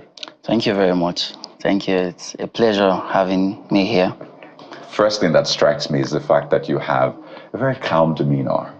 Right, you look very gentle, but then we see the things you do and we're trying to match it. Jerry is gentle, but his outputs don't look gentle. So is that really you every time? Or this is just the face you put on? Well, this is me. Life is just easy and straightforward, except you choose to make it complicated for yourself. But of course, the aggression you need in achieving things is not really externally, it's from the mind. The aggression internally is way more than what seems to be on the outside. So just the push to see that much is achieved is what keeps me moving. I love that. So there's a fire inside, but you're very calm on the outside. Yeah, if you say so. Fantastic. So maybe quickly track your journey, because a lot of people who maybe saw you then with a sports car and they're thinking, he's now into agro. So maybe walk us through, if you can do a walkthrough of your journey in a minute for those who are still trying to get a sense of who Jerry is. All right. Since I was much younger, primary school, I had visions, dreams of being a team lead in a car manufacturing company one day. How it was going to happen, I didn't know. I didn't have deep understanding and knowledge on what manufacturing was like, but I just knew it was a dream I had. So I kept pushing towards that until I finished my secondary school. I was fortunate to study automotive engineering in the University of Hertfordshire, London. So from there, I was there just to learn the exposure, to learn the knowledge, and see how we could come back to Nigeria and add some values to the country. So coming back from UK, I didn't have any capital to start building cars. And while in UK, I got the exposure that to make money, solve problems. Since I didn't have money to start making cars, I looked around to see what problem I could solve, and I realized I could build agricultural machineries with ease. It was something I found easy to do. So I just went into agricultural machine fabrications. I started. It was quite easier because I could start that with little to no capital. All I needed was my reputation as a person and my convincing power. So I was able to convince a few farmers, if you're able to give me just 30% of this amount, I'll be able to produce this machine for you, then you pay me the balance. And farmers were not really concerned with the finishing of the machine as of that time. They were more concerned on the workability. So with little to no work tools, I was able to produce. I started with threshers, and I was able to produce that, and they paid me. So I made the first one, made the second one. Then I got a young guy meet me and say, he knows so many farmers that I need of these machines. How many percent will I pay him if for every farmer he brings for me? And he was the first marketer. And I thought he was joking. I kept laughing over it. But before I knew, he brought the first client. And I paid him the agreed commission. He was so happy. And before I knew, he had brought the fifth, the sixth clients. And I could no longer do the work. That's how I got my first staff, the second, till the moment where we're about 40 now in the team. So I actually started by agro machines. A lot of people think is cars, but I started with agro machineries. So I was doing machine fabrication until a point where I felt I had saved a little to make the first product. My personal earnings, my salary from the fabrication is what I kept saving. And then in 2017, I was able to build the Beni Puri.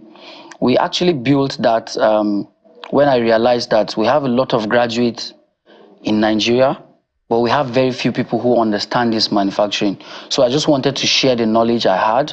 I knew that as much as I was looking for finances, if I had the finances, who were going to be the teammates in the factory? So I wanted it to be a learning ground where I teach them so you can ABC. groom more people. Yeah, then they learn more from it. So when we have the finance, then we are able to start full-scale manufacturing. I didn't want it to just be assumption that we can do this, but rather let's make one.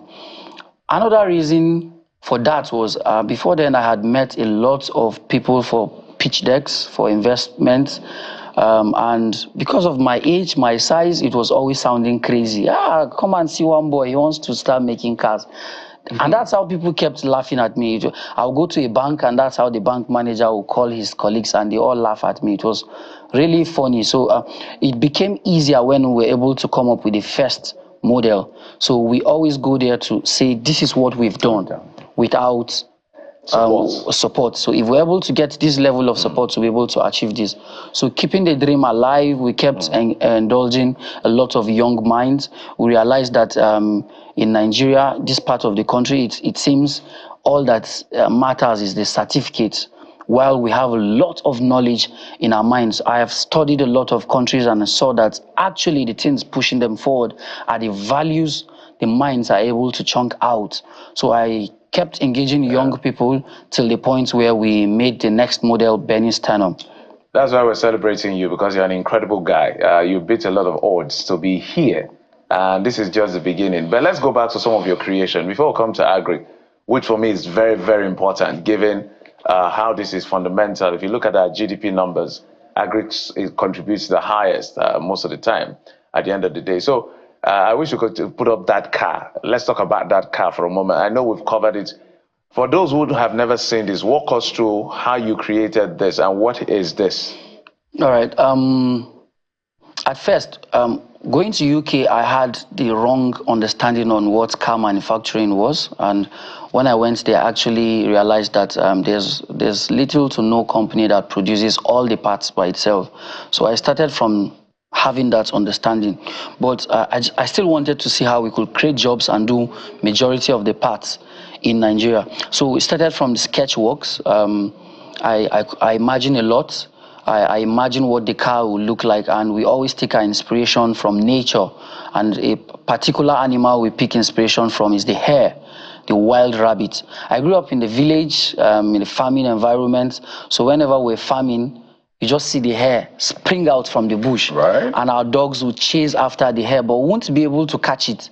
So I love that. I love the fact that the hare was very small, but it could run faster than dogs. It could go faster than cows. So I converted those knowledge to engineering. How can I get small machines to perform tasks bigger than more than the bigger machines that we will see? So picking those inspiration, and a hare can stop at almost no time in high speed. It can maneuver, turn. So I love that features and always kept imagining how we could apply them on cars. So I started from sketchworks and I went to modeling, which is the typical process every vehicle you see on the road go through. The clay, it's the oldest and the most traditional way of doing design. So I do the miniature sizes and then I get to doing the life sizes of the vehicle. That's where you have the first privilege of seeing what the vehicle looks like, and you have the leverage of correcting and making it look finer to suit your designs. So after that, we make the molds out of available materials. Since we don't have sophisticated state-of-the-art equipment to bring out the molds, we make use of plaster of Paris, as simple as that, some plastic clays, metallic sheets to make some of the molds ourselves. Then we make use of fiberglass. The advantage the fiberglass has is you can easily maneuver it to take any form you've had. So I think on the screen there is the first stage of the fiberglass. Building our chassis inside of it, taking advantage of metallic tubes to give it the structural strength that it needs, and calculating the shock absorbance at high crashes. So we've been targeting to see where if you watch Formula 1 races, you see them crash at 300 kilometers and they're out and waving. So the curiosity of what keeps them safe. How can we apply these things on our day-to-day vehicles? You know that formula, they have the guards inside the vehicle that keeps them. It's not like a normal vehicle where you just use a seatbelt. They have the guards inside. Exactly. So our vehicles are designed with those similar kind of features. So even at crashes at high speed, your safety is almost guaranteed to the brim. And you're looking at, I know we've talked about this quite a lot. Benny Stanham, right? Yes, Benny Stanham. Are you looking at producing it on commercial scale, or you're still focusing on agro for now, because clearly that's a pressing need? So yes, we have intentions and plans on going commercial, but maybe not necessarily the sports cars. We've had a lot of questions, why sports cars in a country like this? Sports cars is one of the most difficult form of automotive manufacturing. It is where you have tight conditions to work with. The car shouldn't go above a meter. This car with this amount of fuel should be able to have this performance. At this speed, you should be able to stop with these few seconds. It has the tightest of conditions and rules. So that is just the reason why I picked sports cars to start with. So the rest of the teammates are able to push their thoughts to the limit. And once we have the basic investments we need, then our focus is going to be on the day-to-day vehicles, those still having the sports lane online, yes. Right. So the plan is to go hybrid, to go electric at some point, and see how we are able to come up with buses, SUVs, and other commercial vehicles daily used around.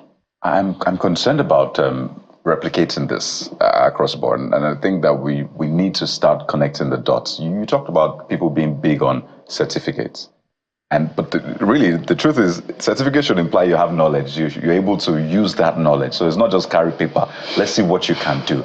So I don't know. Are you partnering with schools? Have schools reached out? Because I expect that we should have this. This is what our engineering department should be doing. This is what they should be coming out with. I know I've seen some of these things here and there. I've seen some building, the tricycles, electric tricycles, some robotics, even some vehicles somewhere, but you don't see this widespread. So is it something that you've been approached for? Is it something you've seen? How can we really connect that? Yeah, I think this will do us a lot of good as a country if we have encouragement around the practical field in schools. Currently, we have been partnering with a few of institutions, technical institutions, including the prestigious University of Jos, Plateau State, where we're from. We have times where we interact with the students, give them certain level of exposures, and sometimes learn from them in return. So yes, there are a couple of institutions knocking on our doors daily to have this kind of collaborations and see how we give the students the experience on how to produce this. We've had students on intern with us who at the end were able to build a drivable vehicle. So I believe it starts from somewhere. I'm sure if we go down history and trace the first vehicles Mercedes made, the Ferraris made, we'll see that they were not perfect. They were not the best of designs, but over the years they've evolved and now have those. So we just want to see platforms where more of this can come. Just out of curiosity, this car is still there, right? Yes, it is. Is it the car you use? Is it the one you drive around? No, it's not. How many of these do you have so far? Just this? A few samples. We've made a couple of them, destroyed a couple of them. What do you mean by destroy? In the quest of research, we want to see what it will look like on crash test. We drive it to the limit. We want to see what it looks like at how it handles turns at high speed, and we want to see the performance at different temperatures and all that. We destroy the engine sometimes due to tests, sometimes the body panels and all that, and we keep rebuilding them. How much did it cost you to do this? It's a lot. It's a lot. Putting it in figures is quite a lot, but I know it's basically all my earnings that keep going into this. So it's a lot. It's my whole life's investments going into this. So next year, what's next year looking like for you? Next year, I think the whole focus is going to be on agricultural equipment. With the high level of insecurities, there's their need to replace human efforts with machineries. So we are focused on seeing how, rather than having 10 people on the farm, we have one person operating a machine on the farm, which we're still planning on gradually going to where these machines are autonomous, where they operate themselves with internet access and all that. So, but we are focused on seeing that we make agricultural activities easier, more affordable, and yielding more results. So far, we've been collaborating with women a lot. Women are the backbones of most of our farmers. So we try to see where we visit villages, communities, we interact with them, we hear the most difficult aspects of agriculture for them, come back, make designs, and produce those equipments. We've worked around cassava machines, cultivation machines, planters, threshers, and processing machines. So we see, for example, for cassava now, you have women gather up in the community center and keep peeling cassava for the whole day, for the whole week. When a machine can just do that, right? Yeah, so we're able to successfully come up with machines where it easily peels it, grates it, presses it, fries it, converts to different products, and just to see how more values could be done. I don't know why the banks are not rushing you. They should be rushing you. I imagine they are already. This is where the funny part of what we do is, your imagination is quite wrong to an extent. we have 30 seconds. Okay, so the banks are willing to encourage, but of course there are certain criteria you have to meet up to, which one of the key is collateral. So at my age and having the few years in the business, what collateral do I have to give? Most times you give collaterals twice or three times the amount you are requesting for. And for a business like manufacturing business, the amount you need is quite huge. Oh. So you struggle to get third-party collateral, and when you get the third-party collateral, you will have to be servicing the third party, and you also be servicing your loan. Sometimes a double-digit loan. I think this is where we need to call in Naseni for him, and that's the role of Naseni and all of that. So that's why we're amplifying your I'm voice. glad you made this point. I think it's central to what everyone do. We need money, but I'm glad we're able to put out these issues, and we'll definitely be following through with it. Jerry, thank you so much for your time. Always great to see you. Thank you so much. We've been speaking with Jerry Mallo, Chief Executive Officer, Benny Agro, Design Engineer. And, well, I just say all-round brilliant guy. Thank you once again. Thank you very much. Thank you for having me. So we hope we've been able to inspire you. Don't let things stop you from achieving the things you want to achieve. But this is where we'll draw the curtains on the show this morning. Don't forget, Sunrise Daily is next. I'm Kayode Okikule. And I'm Jeffrey Uzama. Thank you for watching. Bye-bye.